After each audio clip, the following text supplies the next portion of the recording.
سورۃ المائدہ چونکہ شریعت محمدیہ صلی اللہ علیہ وآلہ وسلم کے فائنل احکامات ہیں، لہٰذا اس میں کئی ایک شرعی احکامات جو ہماری روزمرہ کی زندگی سے تعلق رکھتے ہیں ان کو ایڈریس کیا گیا ہے۔ اس میں سے ایک یہ اہم ترین جو مسئلہ عام طور پر سننے کو ملتا ہے، یعنی قسم اٹھانا اور اس کے کفارے کا معاملہ۔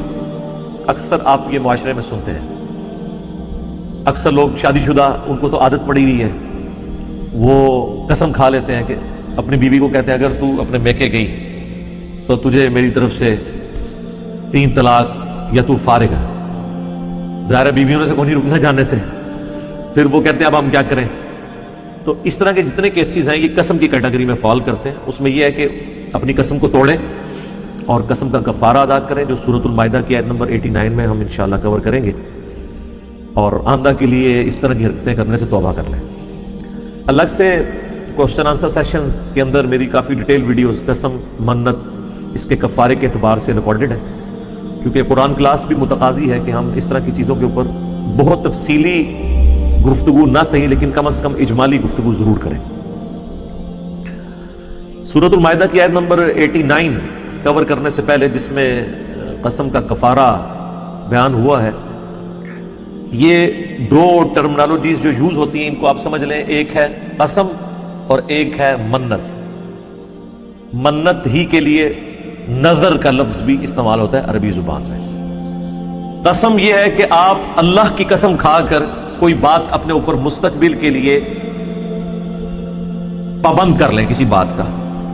وہ کام کرنے کی بھی قسم ہو سکتی ہے، نہ کرنے کی بھی قسم ہو سکتی ہے۔ مثلا کوئی شخص کہتا ہے کہ میں اللہ کی قسم اٹھاتا ہوں کہ میں فلاں وقت کی نماز فلاں مسجد میں پڑھوں گا۔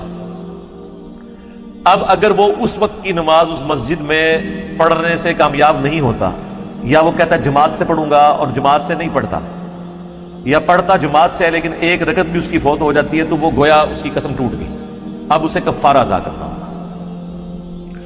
یا وہ کہے کہ میں قسم اٹھاتا ہوں کہ میں تیرے گھر نہیں آؤں گا، اب یہ نہ والی قسم ہے، تو جیسے ہی وہاں پر چلا جائے گا تو اس کی قسم ٹوٹ جائے گی، اب اسے کفارہ ادا کرنا ہوگا، ادروائز وہ گنہگار ہوگا۔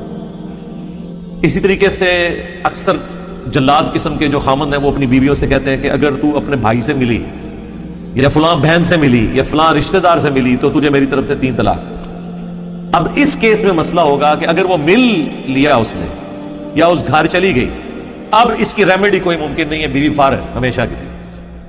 ملنے سے پہلے پہلے یہ ریمیڈی ہے کہ آپ بول دیں کہ میں اپنی قسم توڑتا ہوں اور اس کا کفارہ ادا کر دیں، اور اس کے بعد وہ عورت وہاں پہ چلی جائے تو پھر وہ عورت آپ کے عقد سے نہیں نکلے گی۔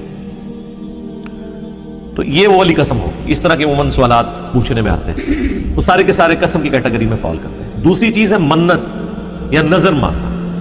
وہ یہ ہے کہ میرا فلاں کام ہوا تو میں اتنا مال اللہ کی راہ میں صدقہ کروں گا، میں فلاں جانور خیرات کر دوں گا، ذبح کروں گا، میں 1000 نوافل پڑھوں گا۔ ہاں، یہ بھی لوگوں نے ملے ہوئے تھے، میں روزانہ 2 رکعت نفل پڑھا کروں گا۔ اب اس وقت تو مان لیتے ہیں لیکن بعد میں پتہ چلتا ہے بھی روزانہ اس طرح پڑھنا یا 1000 رکعت پڑھنا یہ بڑا مشکل ہے۔ تو یہ جو اس طرح کی نظر مانی ہوئی ہے نا، اس کو منت بھی کہتے ہیں۔ اس کو بھی اگر کسی نے توڑنا ہے وہ تو توڑ سکتا ہے، یعنی اگر کسی نے 1000 رکعت پاس ہونے کے اوپر مانے ہوئے ہیں تو ٹھیک ہے، وہ نہ پڑھے، کفارہ ادا کر دے۔ اس کا کفارہ جو ہے نا وہ قرآن میں نہیں آیا، وہ صحیح مسلم میں حدیث ہے کہ نظر توڑنے کا کفارہ بھی وہی ہے جو قرآن میں قسم توڑنے کا کفارہ ہے۔ مشکات میں آپ کو دوسری جلد کے اندر نا نظر اور قسم وغیرہ کی یہ ساری احادیث ڈیٹیل سے ملتی ہیں۔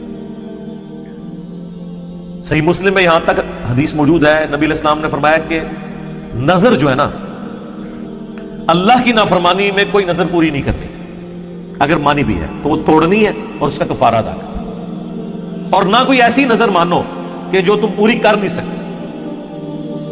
میں تیرے لیے چاند توڑ کے لے آؤں گا، تو یہ تو نہیں کوئی کر سکتا، یا میں اتنے تولے کا زیور بنوا دوں گا اور اتنی استطاعت ہی نہیں ہے۔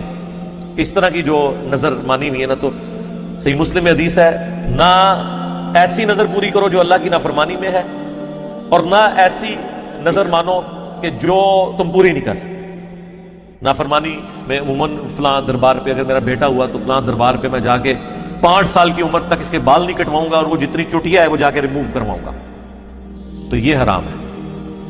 کفارہ ادا کریں اور اس نظر کو توڑ دیں، اس کا پورا کرنا حرام ہے، توڑنا واجب ہے۔ حتیٰ کہ ابو داؤد میں حدیث ہے ایک صحابی نے منت مانی کہ میں مقام بوانا پہ اونٹ قربان کروں گا۔ آپ صلی اللہ علیہ وآلہ وسلم سے جب پوچھا تو آپ نے فرمایا وہاں پہ کوئی زمانے جاہلیت میں کوئی میلہ ٹھیلا تو نہیں لگتا تھا یا بتوں کی پوجا تو نہیں ہوتی تھی؟ ان کا نہیں آسو۔ تو پھر آپ نے فرمایا تم اپنی نظر پوری کرو۔ مراد یہ کہ جہاں پر اللہ کی نافرمانی کے کام ہوتے ہوں وہاں پہ نہ آپ نظر پوری کریں گے، چاہے وہ نظر حلال بھی ہو۔ مثلا درباروں پہ جا کے اللہ کے نام کی بھی آپ دیگ نہیں دیں گے، چاول نہیں بانٹیں گے، بکرا نہیں دیں گے اللہ کے نام کر، کیونکہ دربار خود اللہ کے محبوب صلی اللہ علیہ وآلہ وسلم کی تعلیمات کے منافی بنائے گئے، تو وہاں پہ آپ نے جا کے کون سی نظریں پوری کرنی؟ زمانہ جاہلیت میں بھی اگر کوئی وہاں پہ رسم تھی یا بتوں کی پوجا ہوتی تھی، اب نہیں ہو رہی، تب بھی وہاں پر آپ نے نظر نہیں پوری کرنی۔ کئی لوگ یہ نہ کہیں کہ بزرگوں کا فیض آج بھی جاڑی ہے، آج شاہ جی دی یاد تازہ ہوگی، شاہ نہیں ہوتے سن نا ایتھے دیگاں دے سن، یہ شاہ صاحب دی یاد ہی تازہ کر رہے ہو، چاہے وہ اللہ کے نام کی بھی ہوگی۔ اور سب سے بڑھ کر بخاری اور مسلم دونوں میں حدیث ہے، اللہ کے محبوب صلی اللہ علیہ وآلہ وسلم نے فرمایا نظر اور منت ماننے سے تقدیر نہیں ٹلتی، ہاں کنجوس کا مال نکل جاتا ہے۔ تو at the end of the day نظر منت ماننے سے کچھ بھی نہیں ہونا، تو بہتر ہے مانے ہی نا، پیسہ بچانا ہے تو بچائیں۔ تقدیر میں لکھی ہوئی جو تکلیف ہیں ان سے بچنے کا صرف ایک ہی ذریعہ ہے، وہ ہے دعا کرنا یا کسی کی دعا لینا۔ ایک روایت ہے صدقہ تقدیر کو ٹال دیتا ہے، وہ بھی ضعیف ہے۔ اصل چیز جو ہے بخاری مسلم میں ہے کہ اگر کوئی شخص چاہتا ہے کہ اس کے رزق میں برکت ہو جائے اور اس کی عمر لمبی دراز کر دی جائے تو اپنے رشتہ داروں کے ساتھ حسن سلوک کرے۔ یہ حدیث بخاری مسلم دونوں ہے۔ رشتہ داروں کے ساتھ جو سب سے مشکل کام ہے، دوسروں کے ساتھ کرنا آسان ہے، رشتہ داروں سے کرنا مشکل ہو جاتا ہے کیونکہ جیلسی فیکٹر آ جاتا ہے وہاں۔ تو یہ ایک ذریعہ ہے کہ آپ تقدیر میں لکھی ہوئی تکلیف، اور ظاہر ہے کہ اس سے بھی وہی تکلیف ٹلیں گی جن کا ٹلنا اللہ نے اس کے ساتھ جوڑا ہوا ہے، اور جس تکلیف کو اللہ نے پکا آپ کے ساتھ مقدر کر دیا ہے اس کو نہ کوئی دعا ٹال سکتی ہے، نہ کوئی صدقہ ٹال سکتا ہے۔ وہ آپ کی قسمت ڈیسٹنی کا حصہ ہے، وہ آپ کی آزمائش کا حصہ ہے۔ جیسا کہ حسین بن علی کی شہادت، ابو ذر غفاری کی غریب الوطنی، یہ ڈیسٹنی ہے، اس کو کوئی نہیں ٹال سکتا۔ اس کو تو اللہ کے نبی نے دعا کر کے نہیں کہا کہ یہ اللہ ٹال دیا جائے۔ یہ وہ آزمائشیں جو وَلَنَبْلُوَنَّكُمْ بِشَيْءٍ مِّنَ الْخَوْفِ وَالْجُوعِ وَنَقْصٍ مِّنَ الْأَمْوَالِ وَالْأَنفُسِ وَالثَّمَرَاتِ کے تحت ہے۔ اب قسم کی طرف واپس آ جائیں۔ قسم کا کفارہ بھی وہی ہے جو اس میں سورۃ المائدہ کی آیت نمبر 89 میں آ رہا ہے، اور نظر توڑنے کا بھی، قسم توڑنے کا بھی۔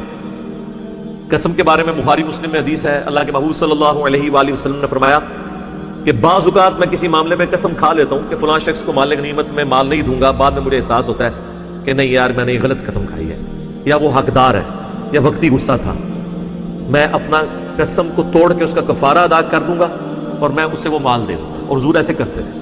تو قسم توڑنا ضرورت پڑنے پر یہ سنت ہے۔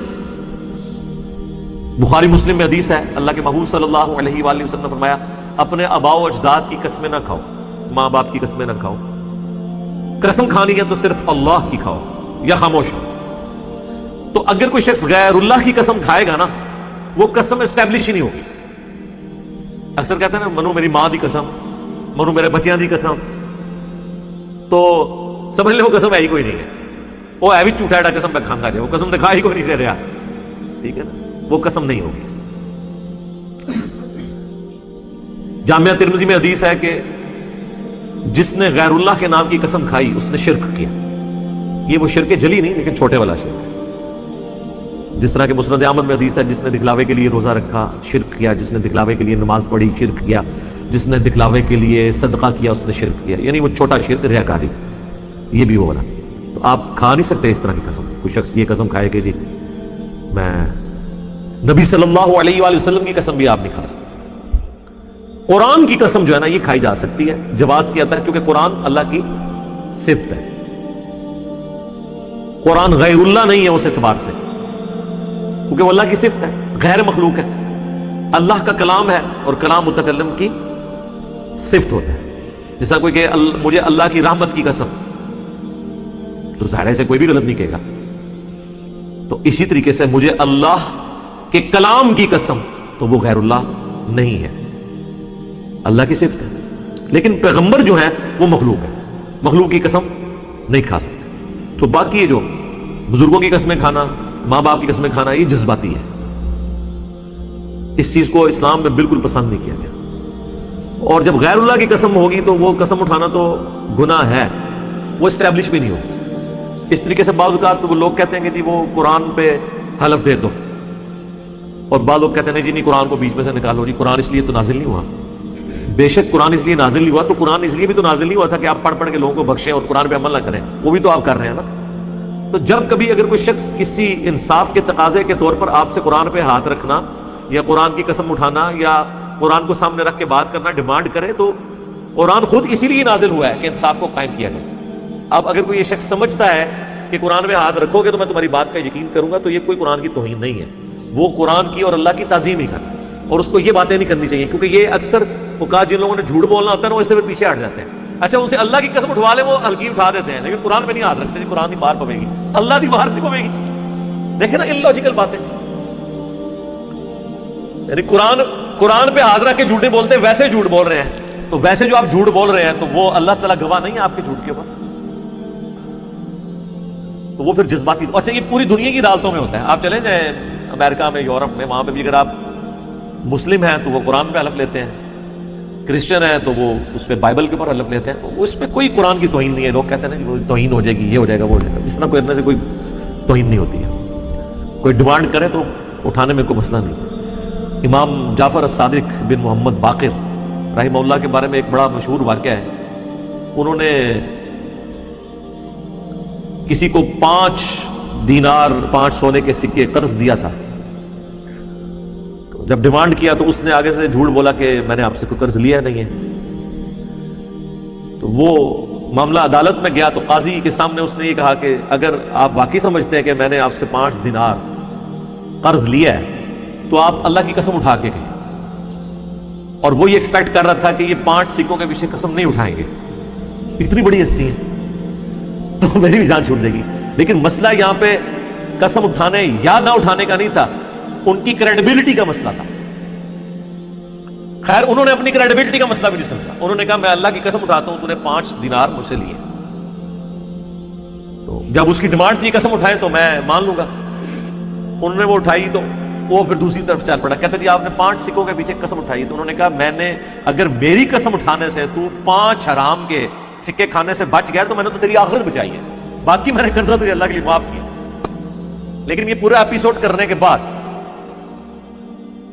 تاکہ وہ سانپ بھی مر جائے اور لاٹھی بھی مر جائے، تو یہ بھی ایک سمجھانے کا طریقہ ہے۔ جس طرح ہم لوگوں کو کہتے ہیں کہ آپ لوگوں کو یہ ڈائریکٹ نہ بتایا کریں کہ آپ کے بابے نے یہ کام ڈالا ہے، آپ ویسے کہا کریں اگر کوئی بابا یہ کرے فتویٰ پہلے لے لیں بعد میں کہ تھوڑی جی۔ یا اس سے بھی اچھا طریقہ ہے کہ اگر بریلوی کو منوانا ہے تو آپ دیوبندیوں کی طرف اس سارے غلاظت کو منسوب کر کے اور کہیں جی ایسا دیوبندیوں نے ایک بزرگ ہے انہوں نے اے لکھا ہے، تھوڑا کیا خیال ہے، تو تھوڑا کیا خیال ہے، وہ یہ کہیں گے اس خیال میں اتنی ساری گالیاں ایڈ کر کے وہ آپ کو واپس کریں گے، ان کو کہیں گے یہ گالا جی ایڈ کی تھی تھوڑے بزرگ نے کیا۔ ٹھیک ہے، تو یہ حکمت ہوتی ہے۔ حلال و حرام کا معاملہ بڑا سینسٹیو ہے، تو قسم کے اعتبار سے بھی یہ ساری چیزیں، تو قسم میرا خیال ہے یہ سارے مسائل پتہ ہونے چاہیے، خصوصاً شادی شدہ لوگوں کو، ان کو بڑے جذبات آ جاتے ہیں، غیر شادی شدہ لوگوں کو تو بڑا کم ہی قسم اٹھانے کا موقع ملتا ہے۔ سچی قسم بھی اگر کوئی اٹھاتا ہے نا کاروبار میں، تو بخاری کی حدیث ہے کہ مال تو بک جائے گا لیکن برکت اٹھ جائے گی، لیکن اس قسم کا کفارہ نہیں ہوگا جو قسم آپ ویسے کھاتے ہیں، جب تک کہ کوئی وائلیشن اس اعتبار سے نہ ہو رہی ہو مستقبل کی۔ مثلا کوئی شخص کہتا ہے نا کہ اللہ کی قسم مجھے یہ چیز اتنی خرید پڑی ہے، تو اس نے کوئی مستقبل کے کسی واقعے کی طرف اپنے اوپر بائنڈنگ نہیں کی ہے، بلکہ اس نے ایک جھوٹ بولا ہے قسم اٹھا کے، تو اس کیس میں قسم کا کفارہ نہیں ہوگا، بلکہ یہ جھوٹ بولنا ہے جو اس سے بھی بڑا گناہ حرام ہے، اس میں توبہ واجب۔ قسم یہ ہوگا کہ کوئی شخص یہ کہ میں یوں کروں گا اور وہ اس کے الٹ کر دے، یا میں یوں نہیں کروں گا اور وہ کر گزرے. قسم کا بنیادی رول ہے مستقبل کے ساتھ. ماضی کے کسی قصے پہ کوئی کہتا ہے نا کہ اللہ کی قسم یہ ایکسیڈنٹ میں نے نہیں کیا تھا، اور وہ جھوٹ بول رہا ہے اسی نے کیا ہوا تھا، تو یہ قسم کوئی ہوئی نہیں ہے. یہ صرف اس نے اپنے جملے میں وزن پیدا کرنے کے لیے اللہ کا نام یوز کیا ہے، جو قسم توڑنے سے بھی بڑا گناہ ہے. اس نے اللہ کو بیچ میں ڈال کے جھوٹ بولا ہے، تو اس پہ توبہ کرے گا، کفارہ کوئی نہیں ہوگا. تو قسم مستقبل سے تعلق رکھتی ہے، یہ اس میں سب سے امپورٹنٹ نقطہ ہے. اب آ جائیں آپ قسم کے کفارے کی طرف. دیکھ لیں جی 25 منٹ گزر گئے ہیں، ابھی آیت شروع نہیں ہوئی. اعوذ باللہ من الشیطان الرجیم، بسم اللہ الرحمن الرحیم. لا یؤاخذکم اللہ باللغو فی ایمانکم. اللہ تعالیٰ تمہاری فضول قسم کی جو قسمیں ہیں ان پر تم سے پرسش نہیں کرے گا. یہ بات آپ نہیں سمجھ سکتے، عرب کے لوگ سمجھ سکتے. عربی جو ہے نا ان کی کامن لینگویج میں ہے واللہ باللہ تاللہ. یہاں پہ بعض اوقات آپ کو لوگ ملتے ہیں جو کہتے ہیں قسم اللہ دی، قسم اللہ دی. تو اللہ تعالیٰ ہمارا اس طرح جو گفتگو کے دوران محاورتاً بولتا ہے نا، تو اس کے اوپر اللہ تعالیٰ کوئی گرفت نہیں کرے گا، کیونکہ وہ بولنے والے کو بھی پتا ہے میں صرف ویسے ہی بول رہا ہوں، کیونکہ وہ مستقبل کے کوئی کسی واقعے میں قسم تو ہوتی ہے، وہ ڈیمانڈ کرے گا کوئی اگلا بندہ، یا وہ پوری انٹینشن کے ساتھ قسم کھاتا ہے اور اس میں اللہ کا نام لیتا ہے اور زبان سے کھاتا ہے. دل میں خالی بات کرنے سے قسم نہیں ہوگی، ذہن میں رکھیں. دل میں صرف منت اور نظر مانی جا سکتی ہے کہ میرا یہ کام ہو گیا میں کروں گا، وہ آپ کا اور اللہ کا معاملہ ہے. لیکن قسم آپ اور اللہ کا معاملہ نہیں ہے. قسم میں دوسری مخلوق انوالو ہوتی ہے. میں نے کو منت مانی ہے کہ میرا یہ کام ہو گیا تو میں ایک بکرا دوں گا اللہ کی راہ میں، اس کا آپ سے کیا لینا دینا ہے؟ یہ تو میں نے اللہ کے ساتھ، آپ کو تو نہیں میں نے کہا، لیکن آپ کے ساتھ میرا کوئی معاملہ ہے اور میں آپ مجھے کہتے ہیں کہ مجھے قسم اٹھاؤ کہ تم یہ میرے ساتھ ایسے نہیں کرو گے، یوں کرو گے، تو اب یہ مخلوق کا معاملہ ہے. تو یہ زبان پہ لانا ضروری ہے. منت کے لیے زبان پہ لانا ضروری نہیں ہے، قسم کے لیے زبان پہ لانا ضروری ہے. قسم دل میں نہیں اٹھائی جاتی. یعنی اگر کوئی دل میں اپنی بیوی کو کہتا نا تو گئی تو کوئی طلاق نہیں ہوگا. تو لہٰذا اگر کسی نے قسمیں اس طرح کی ڈالنی ہے دل میں ہی ڈالتے ہیں، کڑ دیر بولتا ہے. ٹھیک ہے، اللہ تمہاری پکڑ نہیں فرمائے گا لغو قسم کی قسموں پہ. وَلَٰكِن يُؤَاخِذُكُم بِمَا عَقَّدتُّمُ الْأَيْمَانَ، بلکہ اللہ تو پرسش کرے گا ان قسموں کے ساتھ جو تم پختہ کر کے اسٹیبلش کرتے ہو، جس میں ظاہر زبان سے کہنا ضروری ہوگا. فَكَفَّارَتُهُ، تو اس کا پھر کفارہ ہوگا. تو کفارے کا مطلب یہ ہے کہ وہ توڑ دیے. یہ نہیں کہ جس نے قسم کھائی ہے تو آپ کو کفارہ بھی ادا کرے گا، نہیں. قسم اگر پوری کر دیتا تو ٹھیک ہے، پھر تو کفارہ کوئی نہیں. قسم توڑنے کا کفارہ. اطعام 10 مساکین، کفارہ یہ ہے کہ 10 مساکین کو کھانا کھلاؤ. من اوسط ما تطعمون اہلیکم، وہ درمیانی درجے کا کھانا جو تم اپنے گھر والوں کو کھلاتے ہو. تو اس کا مطلب ہے کہ قسم کے کفارے کا معاملہ ہر بندے کا ڈفرنٹ ہوگا. ایک کروڑ پتی بندہ ہے اس کے قسم کا کفارہ ڈفرنٹ ہوگا، ایک غریب آدمی کے قسم کا کفارہ ڈفرنٹ ہوگا. اب جو ایک وقت کا کھانا 100 روپے میں کھاتا ہے تو وہ تو 1000 روپے میں قسم توڑ کے کفارہ ادا کر دے گا. لیکن جو بندہ ایک وقت کا کھانا کھاتا ہے 5000 روپے والا، ہوٹلنگ کرتا ہے، اس کے گھر میں بھی کھانے 8-10 قسم کے پکتے ہیں، تو وہ ایک وقت کے کھانے کا ریٹ نکالے گا. ہو سکتا ہے وہ 100 مسکینوں کے کھانے کے برابر اس کا وہ بن جائے. تو یہ بھی دیکھنے کی ضرورت ہے. تو وہ وہی کھانا کھلائے گا جو وہ خود کھاتا ہے، اپنے گھر والوں کو کھلاتا ہے وہ والا. او کسوتہم، یا پھر 10 مساکین کو کپڑے لے کے دے دے. بعض کا تو کھانا کھلانے میں تردد ہو سکتا ہے. ویسے تو آج کل لوگ مدرسے میں جا کے پیسے دے آتے ہیں، وہ تو ایز اے لاسٹ ریزارٹ ہے. بہتر تو یہ ہے کہ آپ بندے ڈھونڈیں، یا 10 مسکینوں کو، مسکین آپ کو مدارس میں بچے تو مل ہی جائیں گے، ان کو آپ کپڑے سلوا دیں.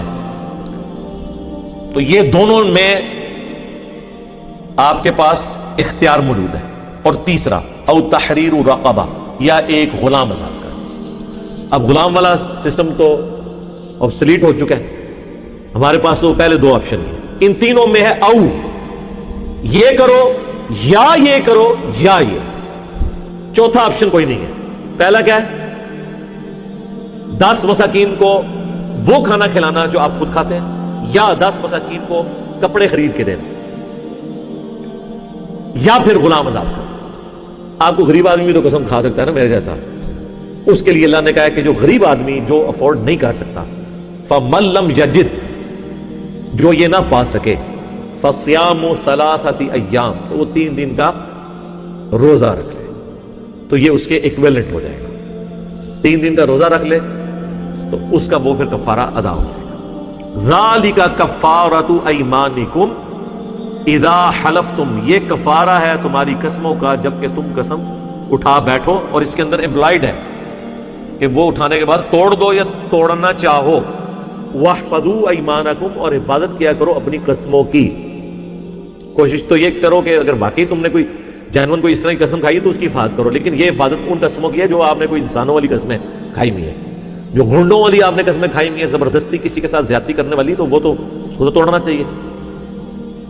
کذالک یبین اللہ لکم آیاتہ، بالکل اس طریقے سے اللہ تعالیٰ اپنی آیات کو کھول کھول کر بیان کرتا ہے، لعلکم تشکرون، تاکہ تم شکر گزاری کی روش